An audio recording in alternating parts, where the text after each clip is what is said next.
welcome. Welcome to another edition of Building the Heart-Centered Economy Summit. Now we have with us Howard Martin. Howard Martin is just a dream to have you today. Thank you very much for being here with us.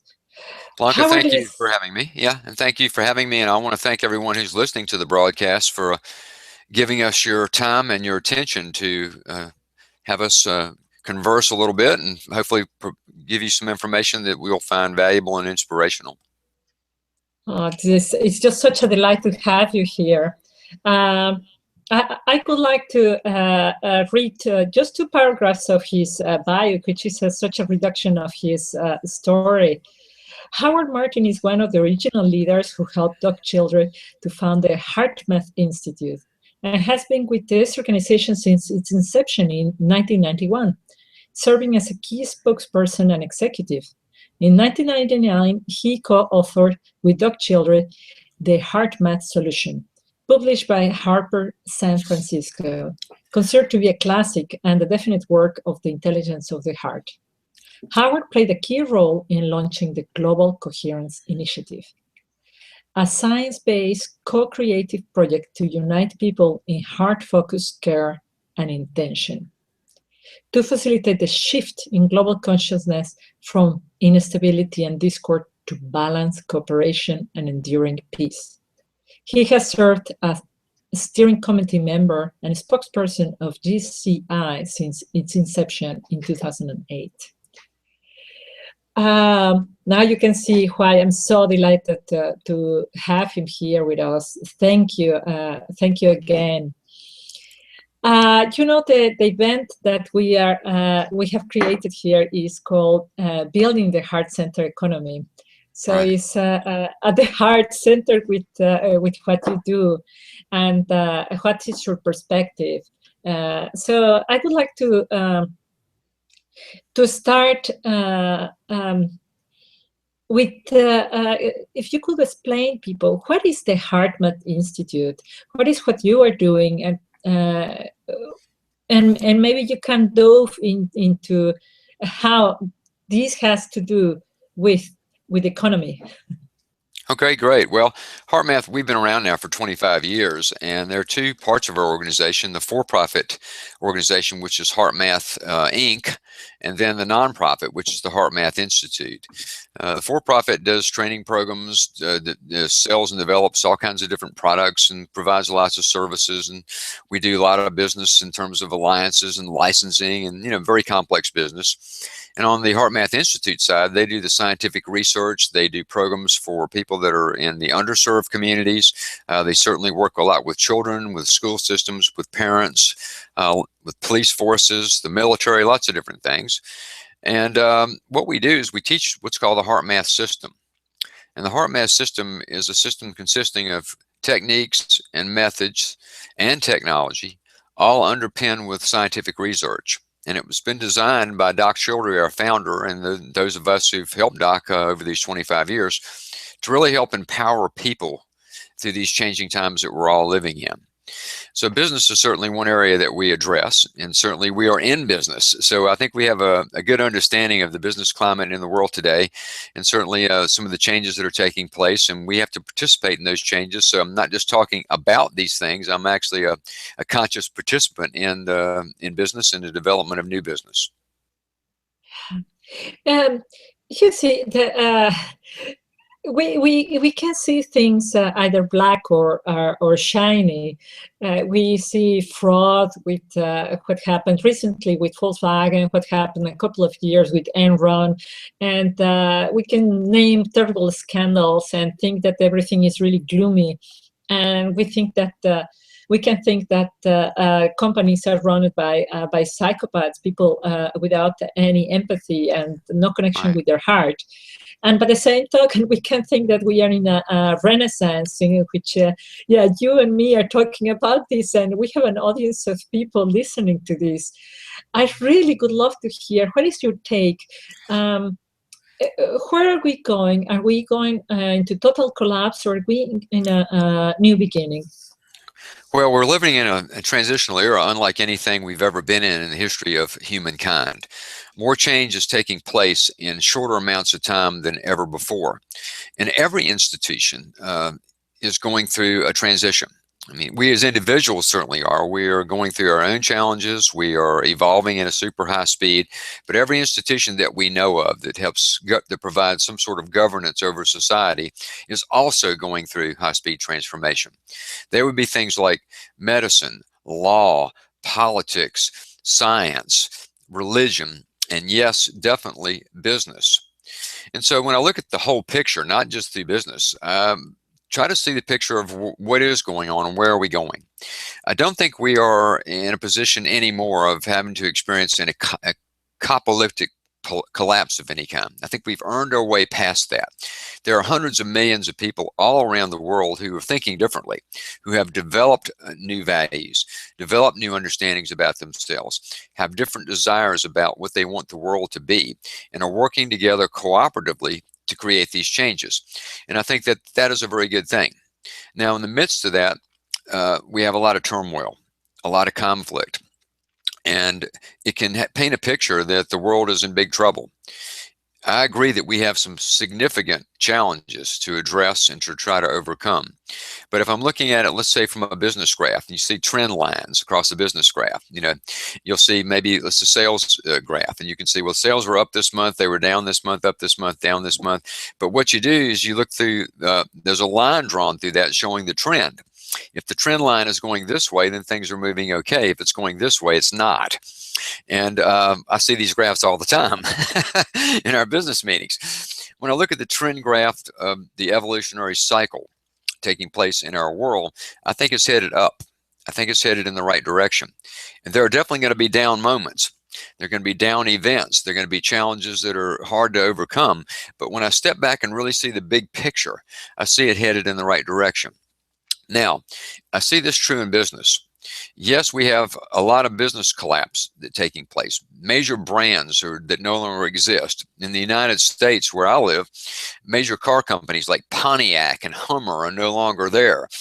Major brands, consumer electronic brands like Circuit City, they don't exist anymore.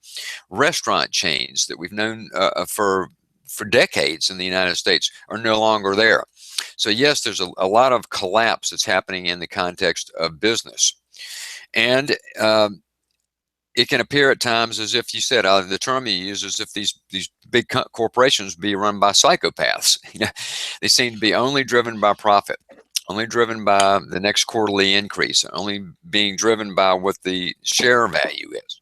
And they seem to make decisions sometimes that are not about the well-being of people, and certainly not about the well-being of our planet. I will say that, yes, this is going on. This does exist, but it's getting less and less appropriate. The results of that kind of thinking are not what they used to be. Companies are not succeeding anymore based on that thinking. And that's why you're seeing so many major brands disappear. Business as usual is not as usual as it used to be.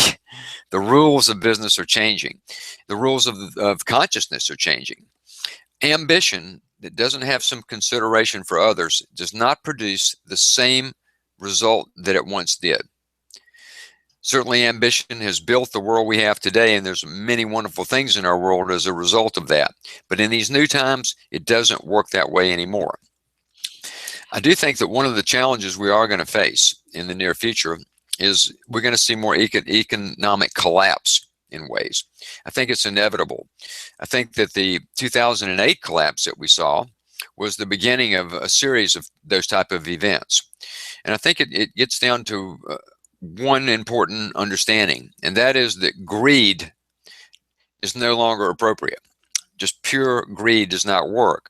And the economic system is learning its lessons the hard way as a result of continually pushing for profits based on greed alone. So I think we're going to see some challenges coming up in the future, but I think we will meet those challenges. I think that they're going to be healthy. I think they're going to help to reshape how business is done. So looking at the trend graph again, I do see in business that there are going to be some ups, there are going to be some downs, ups and downs along the way. But I believe that a new form of business is being developed now that will emerge in our future. I think 50 years from now, business as we see it today is going to look antique. It's not going to look anything like that, even this short amount of time as 50 years from now.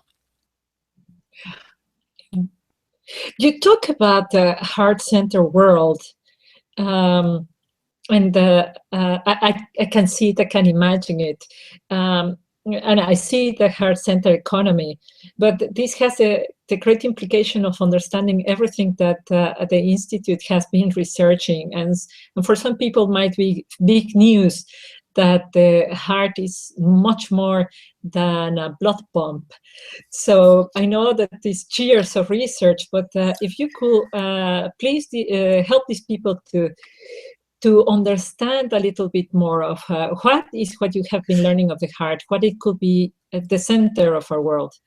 Well, I'll be glad to, Blanca. When we started Heart Math now 25 years ago, we'd had our own personal experiences of what had helped us improve our lives and of an intelligence that we all have inside that we had experienced. We wanted to share that.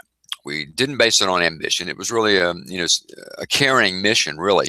We could see that changing times were accelerating and that there were going to be more and more challenges coming up. And we decided we were going to do what we could to assist in that process of helping people through the transition. So we wanted to share a system based upon heart with the world, but we wanted it to be very mainstream. We didn't want it to just be a new thought or spiritual or philosophical system. And so we knew that if we were going to make it mainstream, we had to build a bridge from the philosophical and spiritual understandings of heart to the day-to-day understanding of heart. And so our science and the research we've done was never intended to take heart, out of heart. It was designed to give it an empirical understanding, something people could really, lock onto and develop a new belief in the intelligence that they already had inside. So what we've really been researching all these years is an intelligence. We call it heart intelligence, an intelligence we all innately have. It's high speed, it's intuitive, it provides self-security, it gives us the ability to discriminate things in a different way. Many, many benefits from heart intelligence. Now, the science that we have is, as you mentioned, is a huge body of scientific research.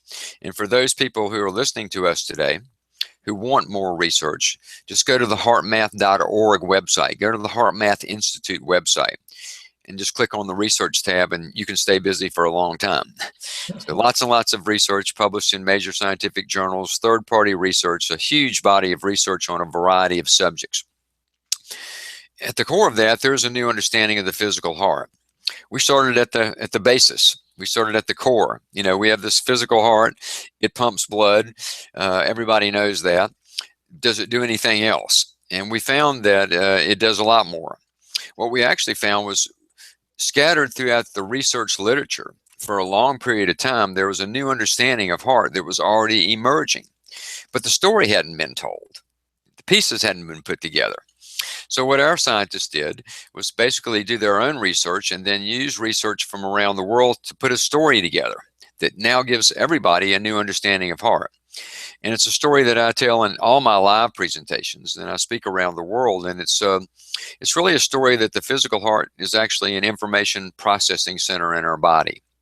It sends information to the brain and to the rest of the body that's essential information for how we function as human beings.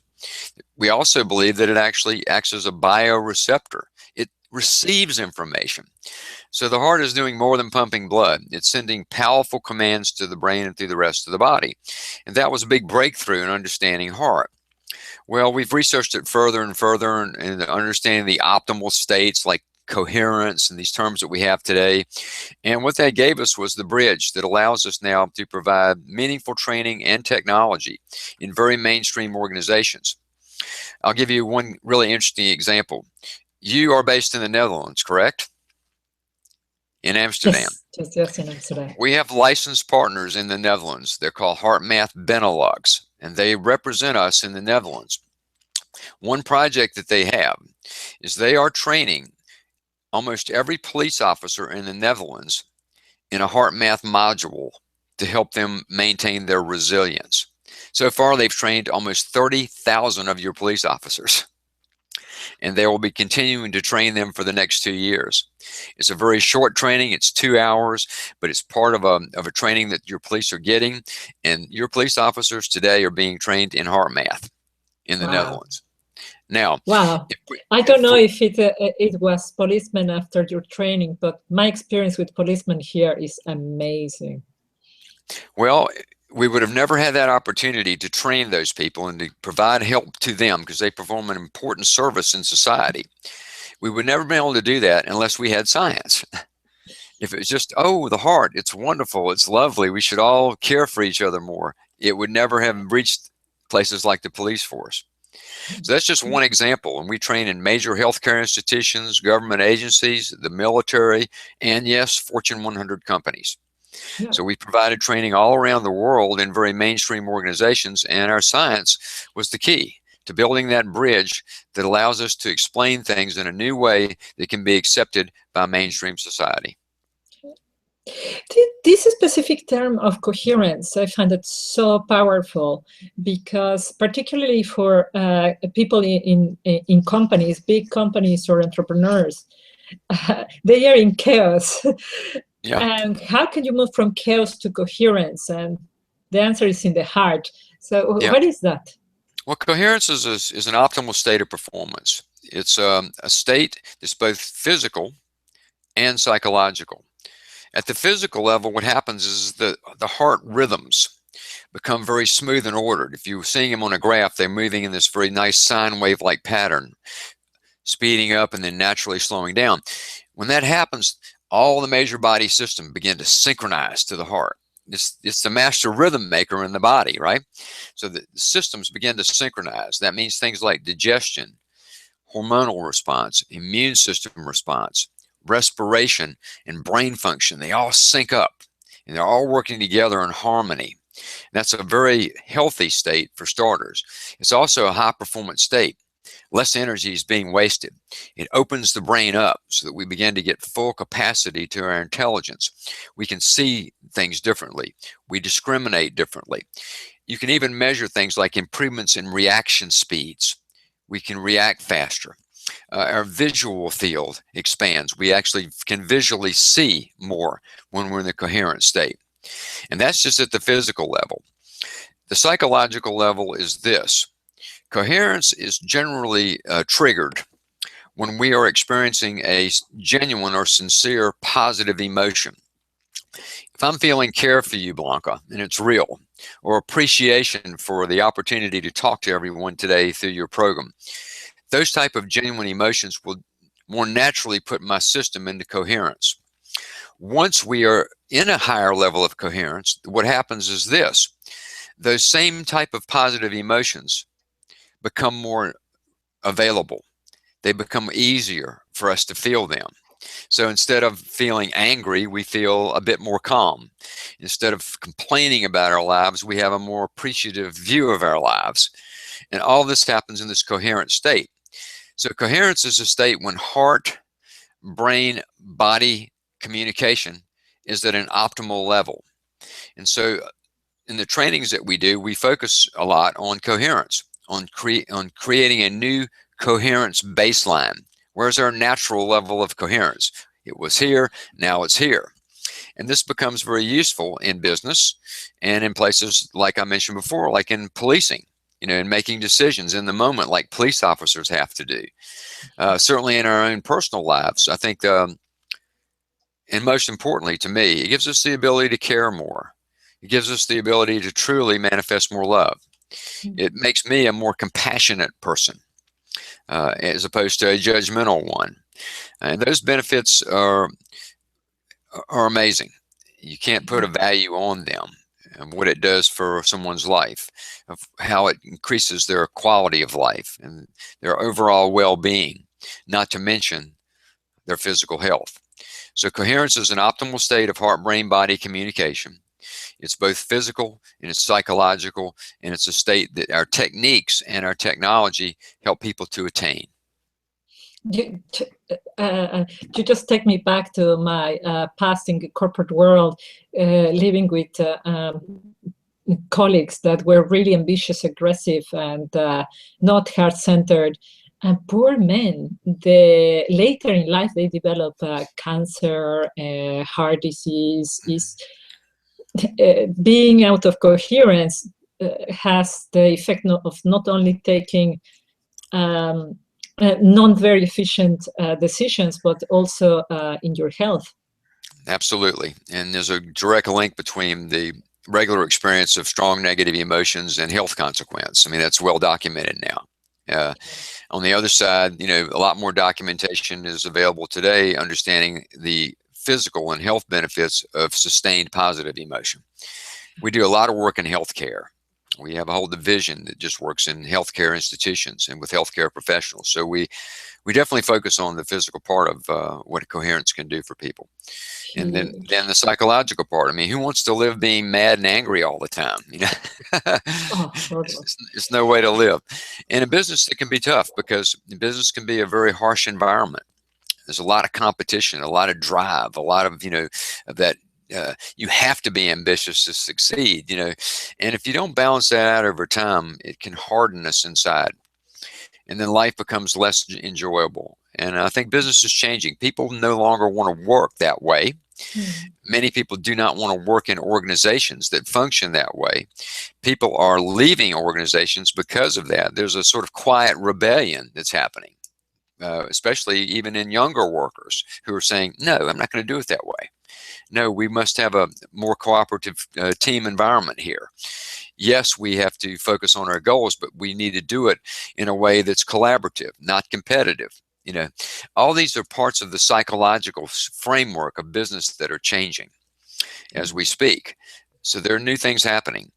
I'll give you another example of a trend, and maybe you and your listeners are already aware of this, but in marketing today, there's a new approach to marketing that many companies have adopted, at least as part of their marketing strategy.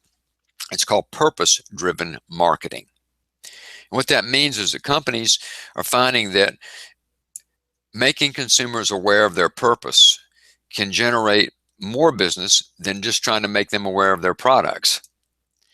That people today want to buy things and buy things from companies that they can relate to. I mean, just competing on price alone no longer works.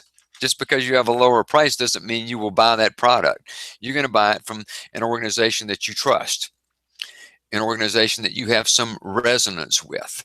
And so companies are getting smart about that, and they're starting to market their purpose. And they're saying, this is who we are. This is what we're really about. This is why we do what they do. There's a great story that relates to this that happened, I think it's about 3 years ago now, where there's a clothing manufacturer that makes outerwear clothing called Patagonia. You see Patagonia clothing and jackets a lot of places. And their CEO is very ecologically minded. And he talked about his ecological interests from the stages many times. Well, about 3 years ago, they ran a marketing campaign. And the marketing campaign said, don't buy this jacket. Don't buy it. And they went on to say that creating a jacket required resources, and that if you needed a jacket, then Patagonia had some great jackets and please get one. But if you really didn't need the jacket, don't buy it, because it puts strain on our ecology from the use of the resources that it takes to make it.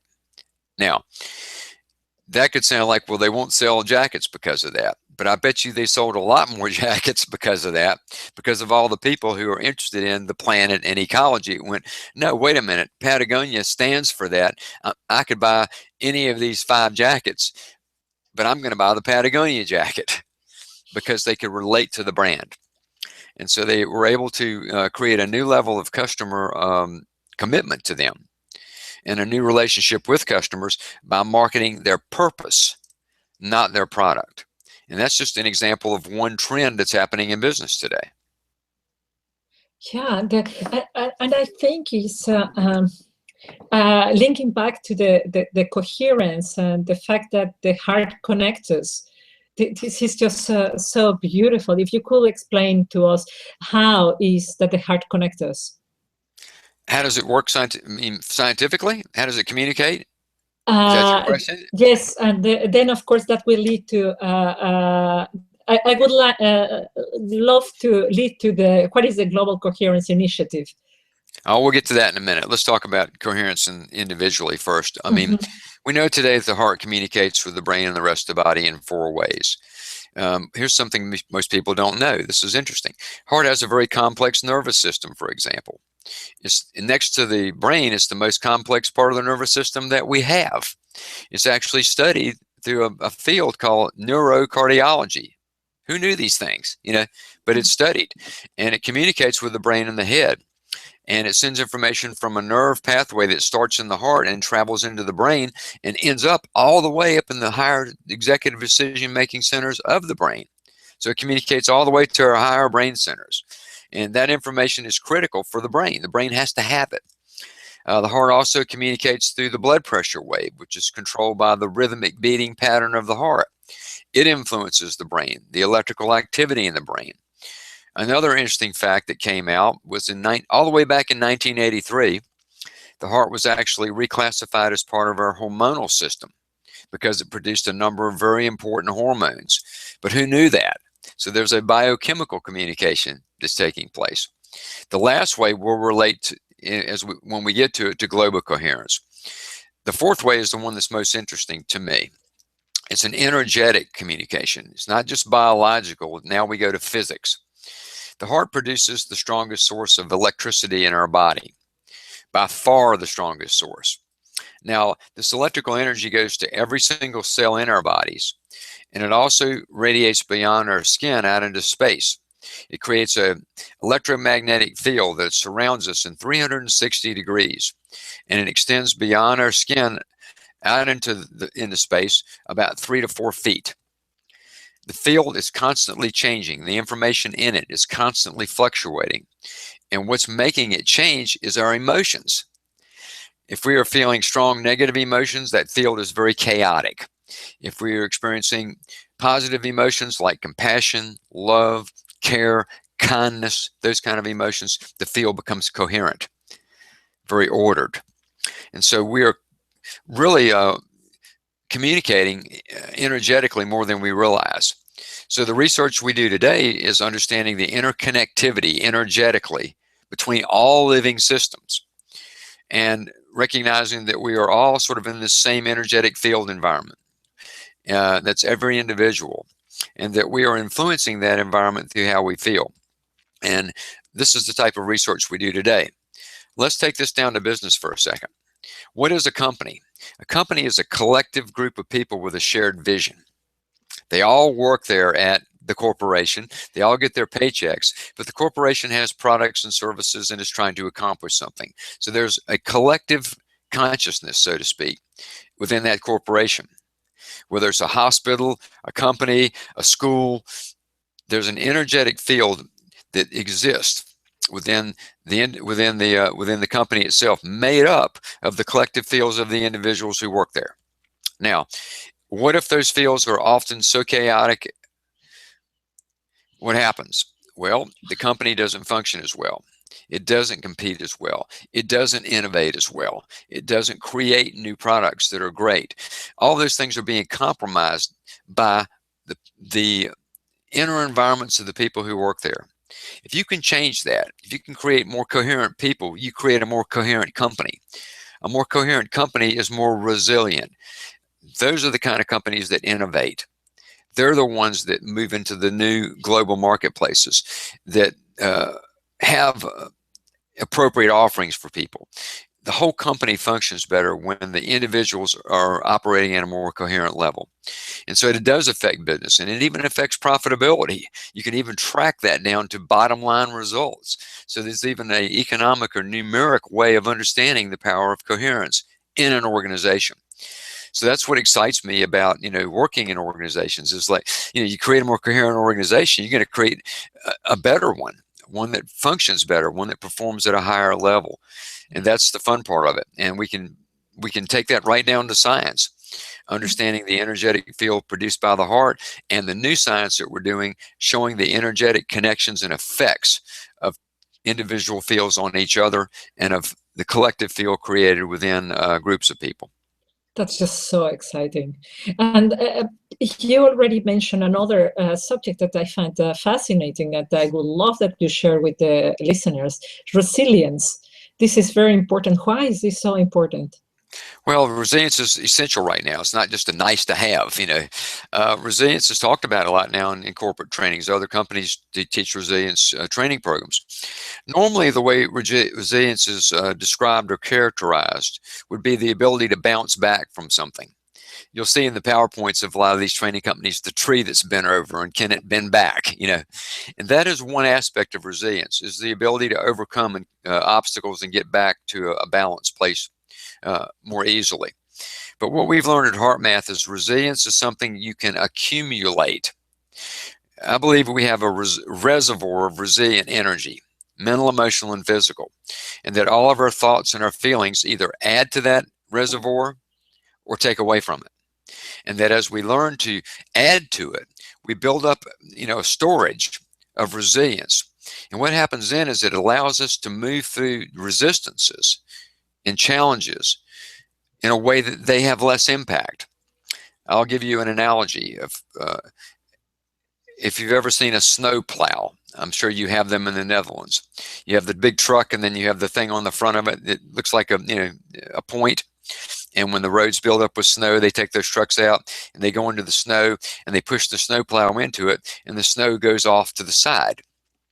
And they push through the snow. Now, if it wasn't there, without the snow plow, the truck would just hit the snow and couldn't move. But with the snow plow, you move through it. Now, the snow still exists, just like challenges and stress in our businesses and in our lives exist. But when we were resilient, we moved through it more easily. And the same things begin to come more to the side of us rather than hitting us right in the face. And we are able to move through these challenges with more ease and more poise and more grace. So resilience now is essential. We have so many challenges in the world today, and everything is moving so fast that we have to have resilience. If we don't, we end up depleted. We end up sleepless. We end up tired. We end up dissatisfied, and ultimately we can be depressed and hopeless. And it's because we drain so much energy along the way. So to maintain our balance in today's world, we need to learn how to develop resilience in ourselves. So the primary training program that we teach in organizations today is actually called the Resilience Advantage. And we teach coherence building skills to help people increase their resilience. And that's the basis of what we teach in organizations today, is how to develop more resilient individuals, which results in a more resilient organization. And that's an organization that can meet the challenges of modern business and thrive in that environment rather than just survive. I find it such an interesting distinction, because when people think about heart, the association is softness, kindness, and if we do everything heart-centered, everybody will just step on us. But it's like resilience to me is almost like the masculine side of the heart, this power of going through the snow. That's a great comment, actually, Blanca. You can look at the heart; it has different aspects to it. You can say, well, there's masculine sides and feminine sides. And that's true. I believe that you're correct about that. I mean, heart intelligence is not just soft. Yes, it has those characteristics. Yes, it has more love and compassion in it, but it's also intelligent. It has a business-like quality to it that knows how to take care of things in a more efficient way. It's not the same old pushing and driving way, but it's still taking care of what we need to be taken care of. Business is a great example. I've been doing this my whole adult life, and I believe that the real purpose of my life is to love. And I'll just say that on your show, whether people want to see that that's soft or not. But the purpose of my life is to love. But that does not mean that I walk around and only do business with just love. I have lots of business to do. I have to make decisions. I have to make hard decisions.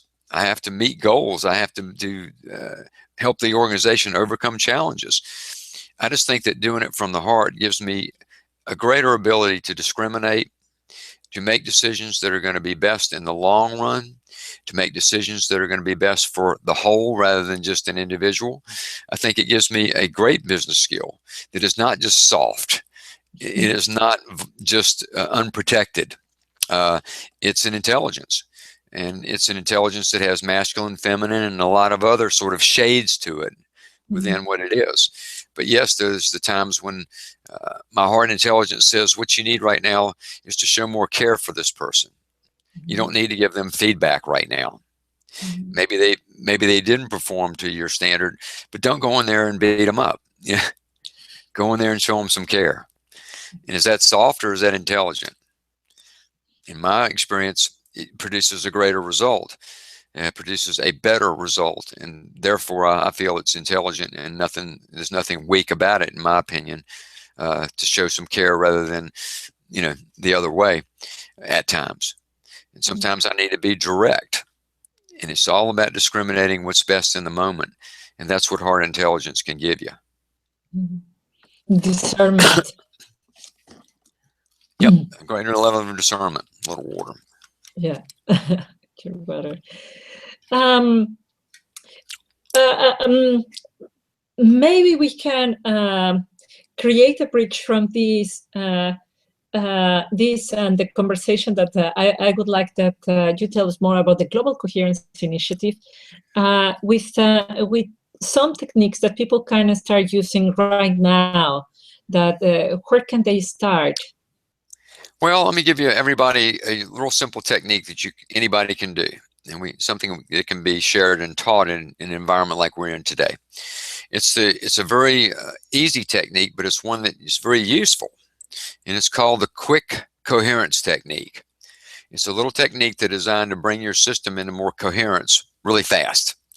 And so we're moving so fast today, we have to have easy, simple techniques that can create change quickly. So there are 3 steps in the technique, and I'll share them with everybody now. And if you want to try them while we're doing this, you can.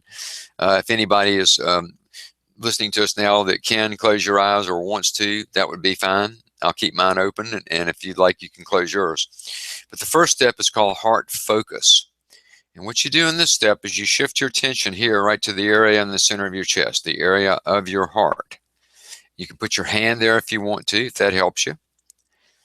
You can also just feel as if the energy from up in the head is now going down into the area of the heart. Maybe like just taking an elevator down to your heart.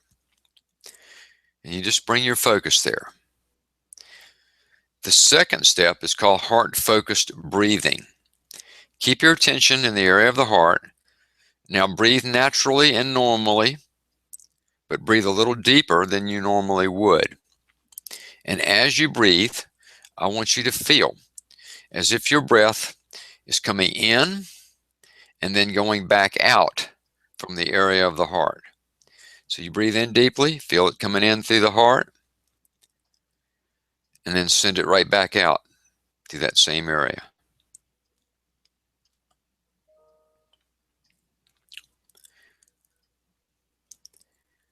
Now keep doing this heart-focused breathing. And now we're going to add the third and most important step. It's called heart feeling. Without making it hard to do, just try to feel a positive emotion. Maybe you can try just to feel the appreciation you have for the good things you have in your life. Or maybe you can feel the love or the care you have for someone or something in your life. Or sometimes just feeling a sense of everything's okay. Life's all right. A sense of well-being. That's a positive emotion.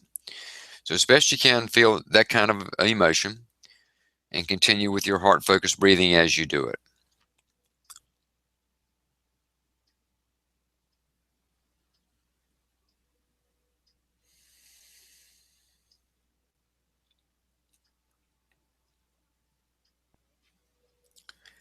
So in the name of time, I'm going to stop this now. If you had your eyes closed, you can open them.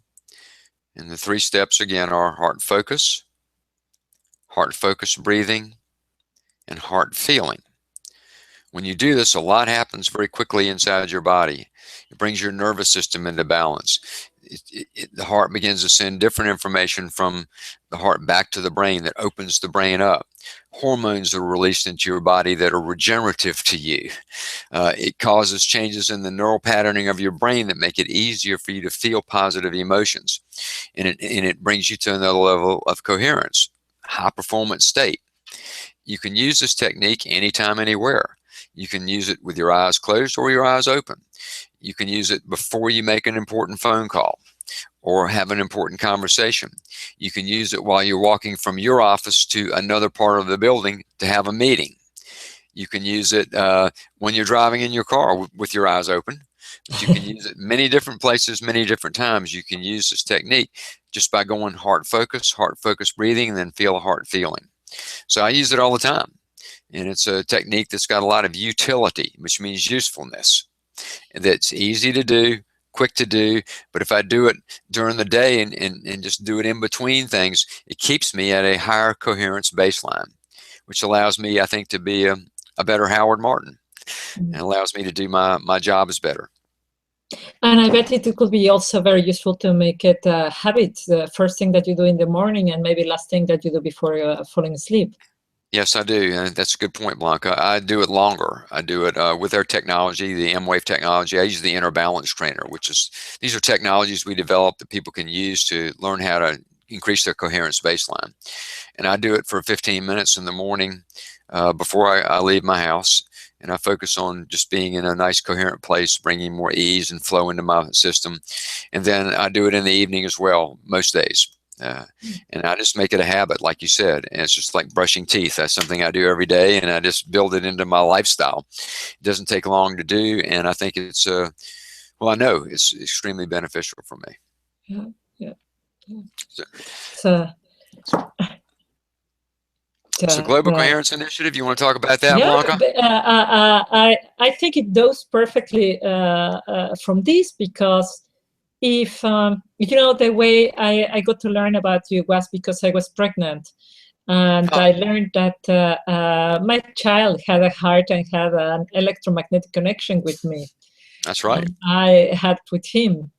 And then it was fascinating to think that if my child and I were connected that way, also with my husband and also with the neighbor, and also when I'm learning what you're doing with the Global Coherence Program, Initiative, I really want the world to know about it. Well, thank you very much for that. It's a part of HeartMath, a separate part of our nonprofit that I helped to create back in 2008, something I'm always very excited to talk about. It's in all my live presentations when I go on stages all around the world. Global Coherence Initiative is part of that because it's really cool. It's exciting. We created that part of our organization to bring people together from all around the world to use what we all have, our heart and our care, to focus on creating changes energetically, you know, through this connection that we all have, to help people, you know, through these changing times and create a new world that does operate more harmoniously. So you can join for free. Go to the HeartMath Institute website, click on the Global Coherence link, join for free. And you will be joining about 70,000 or more people from over 100 countries around the world who have said, yes, I want to be a part of this. And it's information there on a lot of subjects. There are techniques you can get that you can try. There are webinars that we've done in the past. Myself, Roland McCready, Director of Research, myself and other authors like Greg Braden, all that's there. You can download all that information and watch it yourself and get a great sense of all this. And what it's doing is it's giving us a way to serve in a different way. There's overt ways that we serve through the things that we do in our daily lives, but one of the greatest forms of service is what we feed that energetic field that we all draw from, and how that can help to make these transitional times a bit kinder and a bit gentler for so many people who are suffering today. Because it's HeartMath, we also included science in this project, and this is something that people find very interesting. The heart, the earth itself has energetic fields. Some people have heard of these fields. One's called the geomagnetic field. It's what a compass measures, for example. The other's called the ionosphere. It works with the geomagnetic field. And these two fields provide a protective layer around our earth that protect us from space weather, cosmic rays, solar radiation, those kind of natural occurring events in space. If the fields didn't exist, there would be no life on Earth. Nothing could live here, so they protect us. These fields are constantly changing. They're always fluctuating. Lots of influences. The sun influences them.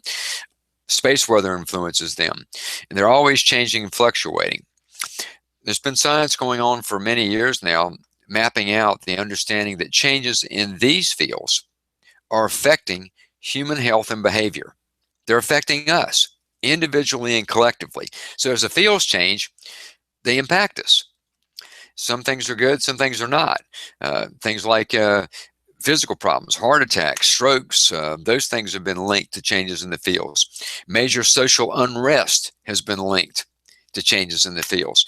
But also, when you look historically at changes in these fields, you can see that some of the greatest eras of human flourishing and art and science and music and all the wonderful things that we produce as human beings, they also occurred when there are changes happening in the fields. So the changes in a way are neutral. They're not out to get us. It's just changes occurring that we need to learn to dance with and use to continually progress and build a new world. Now, we decided we wanted to measure all these changes and do it in a way that had not been done before. So we have been developing global coherence monitoring sites and placing those sites around the world, looking at changes occurring in these fields. We are doing it for three reasons. One, we want to contribute to the academic literature about these fields because science is still learning about them. Secondly, we want to begin to understand more about how the fields are affecting us. The last reason is a hypothesis we have, that if these fields are affecting us, that we are also affecting them. That mass human emotion, what we're feeling, the 7 billion of us on the planet, the things that we are feeling are impacting these fields. And so we are going to be testing those things as well. So we'll eventually want 12 sites. Today we have sites, one in Northern California. We have one in Northern Canada. We have a site in Lithuania. We have a site in Saudi Arabia. Another site is in New Zealand. The sixth site is in South Africa, and the seventh site will be placed in Costa Rica soon. So we're getting a picture of the whole thing by strategically putting in these sensor sites. We're getting a picture of the Earth's energetic fields. These are expensive. They are provided through donations, and people have sponsored sites saying this is a good thing. We'd like to provide money to create a site. They cost around $60,000. They are very sophisticated technology, all inputting their data back to our research labs in Northern California. And teams of scientists here study the data. They're learning. They're studying how the fields affect us. They're testing the hypothesis that we are affecting these fields. So what we're doing is something normally a government or a large university would do, but we've taken it on. And we are doing this type of research. And just as importantly, we are bringing people together from all around the world who are a part of this. And I think what it's doing is contributing to our understanding of ourselves, of the connection we have with each other, and the global responsibility we all have to creating a new world that includes a lot of new business and new business approaches. So it relates to business in a way. Because it's all about creating the new and helping to usher in a new world that's trying to emerge. And that impacts every institution that we have. Business is certainly one that's right at the very forefront of being impacted. And so I think if we learn a bit more about these things, it helps us to reshape our businesses and how we function in our businesses, the things that we do in the world. I think it all ties together. Yeah, absolutely, absolutely. How we value ourselves from our heart. Yeah, and that of course affects business and our health and each other. Certainly does. So that's some of the things we do at HeartMath. I think there are many business people today that again are beginning to do business differently. Certainly, you hear this term all the time. It's about cooperation, not competition. Sometimes companies are really trying to work with each other a bit more. I think that certainly more conscious capitalism is beginning to emerge, investment being made in organizations that the people who invest feel can make a difference. Certainly all kind of things like crowdfunding and a lot of things like that are examples of new ways of doing business. There are new businesses emerging all the time now that are very different, like Uber, for example. Uber provides transportation. They're, I think, valued at over $1 billion now. yet they don't own any cars. So, you know, there are other examples of that kind of business. Airbnb. Airbnb, exactly. So there are new business models that are showing up that defy logic, Yeah. that are And completely it's the different. power of the people. It's one person at the center. Yeah, Technology enables it, but if it is based on service, based on the heart, then it's very different. exactly right. So I think the heart provides, again, this intelligence we've talked about, and within that intelligence, new creative ideas come up. Like, who thought up Uber? Who thought up Airbnb? How do they develop the systems that coordinate these things? If you think about those businesses, they do bring people together. It's all about, they don't own cars; they own a system to connect people. If someone needs a ride, I have a car. And they connect the people that way. Same with Airbnb. So who knows what the future is going to bring? Of what Yeah. business models that are out there today that other people are thinking about that I don't know about, that are going to surprise us all. But it's defying the logic of traditional business, and I think it's representative of the newness that exists in all things today. So I do think that greed is on the way out. Certainly we need structure, we need goals, we need ambition to achieve things, but it has to be based on some different principles now. It can't just be about us. It's got to be about more than that. I think companies are starting to figure that out now. We talked a little bit about purpose-driven marketing. Even companies that probably don't want to are marketing that way because they know it works. And so they have to be competitive. So in certain ways, the changes that occur drag businesses along. And I will say one more thing about businesses. In my experience of being around business leaders, I have not found any yet that I think are psychopaths. I think that they're people that have good hearts, but they're in systems that demand them to be certain ways. So I don't judge them as people. I think that they make decisions that I can't agree with, decisions that I don't think are good for the world. But I don't think they're bad people. I think that they're caught up in systems that don't allow them to operate like they want to, or certainly they go against their values in many times. And I do see executives now that are actually leaving their positions because of that, because there's something that's just not quite right. I'll give you an example, and I can't name any names, but I was at an event a couple of years ago where there were 30 of us thought leaders brought together with 30 CEOs to spend 3 days together. And we were to share our different perspectives and ideas. And I was paired with a guy who was a CEO of a major food company, $3 billion a year company. And he was a nice man. He really, really was a nice man.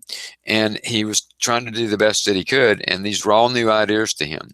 At the end, there was an exercise we did when the question is for the CEO to tell you what was the most important single thing that they learned from being together. And this guy looked at me and he said, I realize my company does not have enough of a real purpose. Meaning that he recognized that it had to be about more than the food products they sold, and that he was going to try to do something about that. Now, whether he could or not, who knows? But at least his heart was there. You see what I'm saying? He recognized that his company did not have enough purpose, and his heart would open enough for him to see that and say that to me. And so whether he could execute or not, again, but at least we know the seeds are there. We know that seed is there in those people. So one of the things I find in the consciousness movement, which I speak in a lot of those type of events, is that there can be a subtle judgment about all the bad things corporations do and about how evil these people are. I get it and I understand why people would think that way. I don't think it helps. Yeah. I just don't think it helps. I love that that you mentioned this, because it's really psychopathic systems, but humans with hearts. And that's how we are going to change the systems. And the systems are the ones that are collapsing, but people are blooming. That's the way I want to see it. And I'm not saying everybody in corporations and all the leaders are good and all that. I'm not an idealist here, but I think we sometimes demonize them too quickly. Yeah. that there's, something else going on there. It's a little bit bigger. And I always try to step back and have a more neutral view of it so that I'm not going into the immediate judgments about it. And yeah, I can turn on the news and find out about something that happened that a corporation did, and it can cause me to feel angry, but I always try to go back to the heart and go, I don't know the whole story here. I don't know this person. I don't know these people, and just at least be neutral about it so that I'm not adding toxicity to the existing problem. I'm not feeding the field that judgment. At least I'm being more neutral about it. And again, my personal experience has often been, wow, they were a whole lot more heartful and intelligent than I ever thought they'd be. And it's always been a pleasant surprise. And then I recognize some of these leaders didn't get to where they were just by being aggressive people. They had to have some people sensitivities about them. They had to have certain leadership qualities that caused people to want to follow their lead. There were certain characteristics about these people that were actually higher qualities, and that sometimes they're caught in the systems, and boy, do they make decisions that I don't agree with. I'm there, but I don't necessarily think that they are all bad people. I absolutely love that you say that, because this is part of the new way of thinking around the people who are in, as you say, in the conscious movement, and they call it also the heart center entrepreneurship, that they go to change the world because the other guys are bad. Yeah. And if we are really heart centered, we will have more compassion for the bad guys. Yeah, I know it's just a tricky one for people, but I don't think us against them mentality is going to create the new world. Absolutely. And I think we have to, some people, well, I was when I was teaching in London, about a little over a week ago, and one lady was like, well, don't you think anger is good? Don't you think we have to get mad before we'll change things? And I went, anger can light a spark, but boy, it's never going to create the solution. And I looked right at her and I said, how many of your problems have ever been solved when you were mad? It just doesn't work that way. So I can understand that we get these sparks inside and we have to do something. Fine. But when you do it, try to find a way to do it that allows less stress on your own system, for starters, but also maneuvers a little differently with a little more nuance and a little more intelligence. That's how we get things done. If I have to get things done in business, I find that, boy, if I do it from the time when I'm a bit upset about it, it never works. If I take that moment in time, I step back and then I think about that next phone call and what I need to say. If someone has backed out on a commitment to me or backed out on a business deal, what should I do? Should I write them the flaming email and blow them out for that? And, how could they, and all those kind of things? Or should I pause, maybe do it tomorrow, maybe step back a little and maybe write that email or make that phone call from a different place of like, this is odd for me. This is awkward for me. I'm not sure I understand your perspective or understand why you've changed direction. Could you possibly, share that with me so I can understand, what was behind all that, just opening the door to them for communication, not just telling them that, they shouldn't have done it. This is what ultimately is going to change business. I think you're right. And it's changing. And it's, like I said in the beginning of our conversation, it's the speed at which change is happening is very quick now. And I do think that within 50 years, the institution of business won't look anything like it looks today. It's happening that quickly. And businesses are going to rise, businesses are going to fall, and there's going to be economic ups and downs along the way. But at the end of it all, I think business itself will be a much more enjoyable part of our institutional framework that helps to guide and provide services that everyone needs. Oh, Howard, I'm just delighted of having this conversation with you, and I just hate to see the clock ticking and saying that it's the top of the hour. And I have a meeting to go to. I will just ask you one last question to say goodbye to the viewers with the last thing that they need to hear from you. Have compassion for yourself. As you go through what you go through in business or in life, there can be times when you disappoint yourself. There are going to be times when you don't feel like you're good enough, or that you can't change something, or that things are never going to change for you. All these thoughts can come up for any of us at different times, and that includes me. When you find yourself in that place, remember that you're a good person. You're trying to do good things. It's a challenging time to be alive, an exciting time, an opportunistic time, but sometimes challenging. And go back and have that conversation with your heart's intelligence and find some compassion for yourself. And that's one of the greatest services you can do, not only for you, but for the world. So that's my final thing I'd like to say to people. And that'll help you in business, believe me. If you bring that kind of quality into your daily life, it does nothing but improve your ability to function in business and to magnetize and draw new situations to you in your business life that you'll find beneficial. Howard, thank you very much. Thank you very much for being with us. And guys, you can find all the links on the work of HeartMath, both the business and the nonprofit side of things here below this video. And thank you with all my heart and with the heart of everybody who is listening. And we wish you all the best. Well, thank you, Blanca. Stay in touch, and I'd like to get in touch with me. I want to put you in touch with our people in Benelux. In the Netherlands, and so if we can find a way to communicate, that would be great. And thank you for having me, for including me in your program. And again, thanks to everyone right now who's been watching and listening to this. Your time and your attention is valuable. You're giving that to us. I hope that what Blanca and I have talked about today has given you some new insights, maybe some new inspiration, and certainly made your life better in some way, because that's why I think Blanca and I both do these type of programs. So all the best to you, and take good care. Absolutely. Thank you so much, Howard. Have a great day. Bye-bye now. Bye-bye. Bye.